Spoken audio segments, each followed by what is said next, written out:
let's slow down for a second, because I can almost hear the frustration in your voice. And I promise the answer isn't to drown the poor green tea in an avalanche of sugar until it tastes like melted strawberry candy. I know you're thinking, people drink this stuff on purpose? And I totally get why. The first time I tried matcha, I bought a cheap tin from a grocery store clearance rack, whisked it with lukewarm tap water, and promptly declared it the liquid equivalent of licking a lawnmower. I dumped in 2 tablespoons of honey, still hated it, blamed the tea, and swore off matcha for months. Then one afternoon a friend dragged me into a tiny Kyoto cafe, ordered us 2 bowls prepared by an older woman who had probably been making matcha since before color television, and the moment I tasted that bright, silky, almost oceanic brew, I realized the problem wasn't the tea. It was every single thing I'd done to it. So let's rewind, step by tiny step, until you're not just tolerating matcha, but actually craving it. I'm going to speak to you the way I wish someone had spoken to me back then, like a friend who isn't trying to sell you anything, just wants you to feel the quiet little rush that comes when the whisk flicks the surface and the foam rises like sea foam on green water. First, let's talk about the powder itself, because every disappointment you've had so far probably started right here. Matcha literally means powdered tea, but not all powders are created equal. There are 2 broad grades, ceremonial and culinary. Ceremonial grade is the baby leaves, the top 2 leaves, and a bud, shade grown for about 3 weeks. Deveined, destemmed, and stone ground so slowly the granite mills barely get warm. Culinary grade is everything else, later harvests, leaves further down the stem, sometimes roasted stems mixed in. Ceremonial tastes like spring grass, sweet corn, white chocolate, sometimes even a faint marine breeze. Culinary tastes like a barn floor unless you hide it in sugar and milk. If your matcha smells like fish or hay, it's either stale or low grade. Fresh, good matcha smells like a dewy morning on a golf course. Look for a vibrant, almost fake-looking emerald green. Army green or yellowish means oxidized. Buy from a company that lists the harvest date, spring harvest only, ideally within the past year. And keep it in the freezer once opened, because matcha is basically tiny leaf particles with enormous surface area, and it goes stale faster. Then ground coffee. Next, the water. Not boiling. Never boiling. Boiling water scalds the chlorophyll and turns it aggressively bitter. Aim for 70 to 75 degrees Celsius, 160 to 170 degrees Fahrenheit. If you don't have a thermometer, bring water to a boil, then pour it into a room temperature mug and let it sit for about 5 minutes. That usually drops it into the right zone. While that's happening, prep your tools. Yes, a proper set helps. A chawan, the wide, low bowl. A chasen, the bamboo whisk with 80 to 120 tines. A chashaku, the elegant little bamboo scoop. And a fine mesh strainer. If you don't own these, a cereal bowl, a small metal whisk, a teaspoon, and a tea strainer will work. But the ritual, the little flick of the wrist, the gentle clack of bamboo on porcelain, adds something intangible. Now, pre-warm the chawan with hot water, then empty it and dry it. This isn't just ceremony. It stabilizes the temperature so the matcha doesn't cool too quickly. Place the strainer over the bowl and measure out about 2 grams of matcha, roughly 2 chashaka scoops or 1 level teaspoon. Sift it. I know sifting feels fussy, but clumps are the enemy. They refuse to dissolve and then explode in your mouth like bitter little landmines. Once sifted, add 60 to 70 milliliters of your 160 degrees Fahrenheit water. Hold the chasen vertically, like you're stirring cake batter, and whisk in a slow M or W motion for about 10 seconds to moisten all the powder. Then raise your elbow slightly and whisk briskly, wrist only, as if you're scribbling tiny circles in the air. The goal is to introduce air and break up the remaining clumps.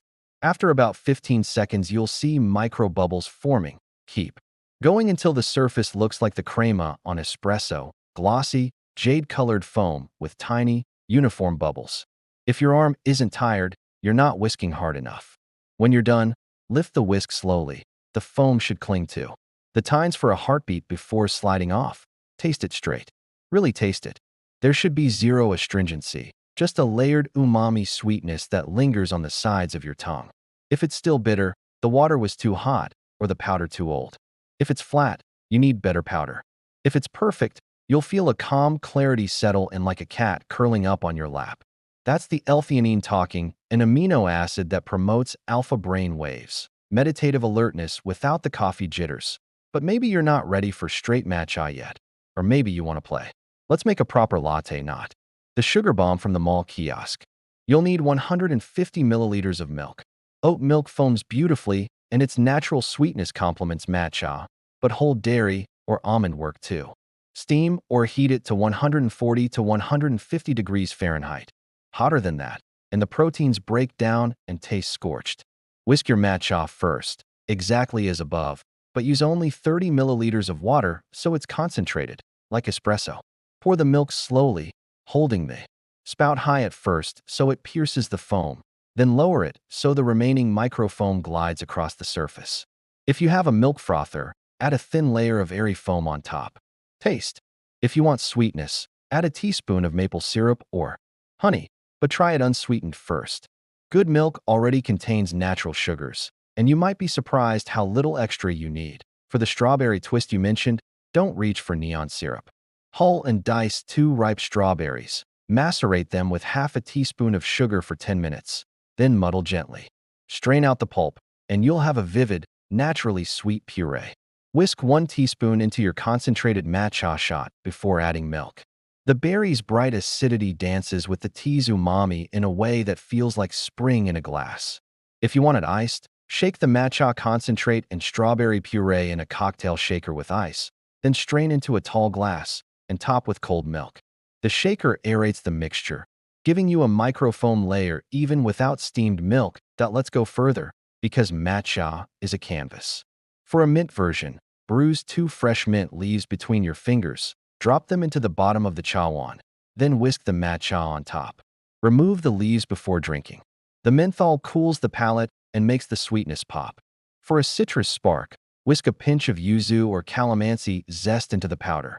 For a cozy winter drink, whisk matcha with 50 milliliters hot water, then top with 100 milliliters gently spiced oat milk. Simmer the milk with a cinnamon stick and a cardamom pod for 5 minutes. For a dessert vibe, blend 1 teaspoon matcha with half a frozen banana, 100 milliliters milk, and a small handful of spinach for color and body. It tastes like green tea soft serve. Storage hacks. If you can't finish a tin quickly, portion the powder into tiny Ziploc bags, squeeze out the air, and freeze them. When you need some, let the bag come to room temperature before opening to avoid condensation. Never store matcha above the stove or next to the coffee grinder. Heat and strong smells migrate through tin lids surprisingly fast. Troubleshooting. If your foam collapses immediately, your powder is too old or your water too cold. If the taste is muddy, the leaves weren't shaded long enough. This is why ultra-cheap matcha from random Amazon sellers tastes awful. If you get a metallic aftertaste, you're whisking in a metal bowl, ceramic or porcelain only. If your latte separates into green puddles and white milk, you didn't whisk the concentrate thoroughly. Always whisk the matcha first, then add milk. Mindset shift. Think of matcha like wine. You wouldn't judge all red wines by 1 box of bargain Cabernet you drank warm from a plastic cup. Give yourself permission to taste several sources. Ippudo tea from Kyoto, Aya from Nishio, Breakaway matcha from California. Each has a distinct flavor. Start with a daily grade from a reputable vendor. It's usually around $20 for 40 g, which is about 40 cups if you use 1 gram each. That's 50 cents a cup, cheaper than a single espresso shot, and infinitely more nuanced. And finally, the ritual. I'm not asking you to sit seiza on a tatami mat and contemplate impermanence, though if that appeals, go for it. I'm saying carve out 3 quiet minutes. Boil the water, let it cool, sift the powder, listen to the soft scritch of the strainer, watch the steam curl, feel the whisk buzz in your palm. Those 3 minutes are a pocket of stillness in a noisy day. You'll start noticing the color of the foam against the bowl, the way the aroma changes as it cools, the tiny aftertastes that bloom like flowers on the back of your tongue. That's the part no barista can sell you.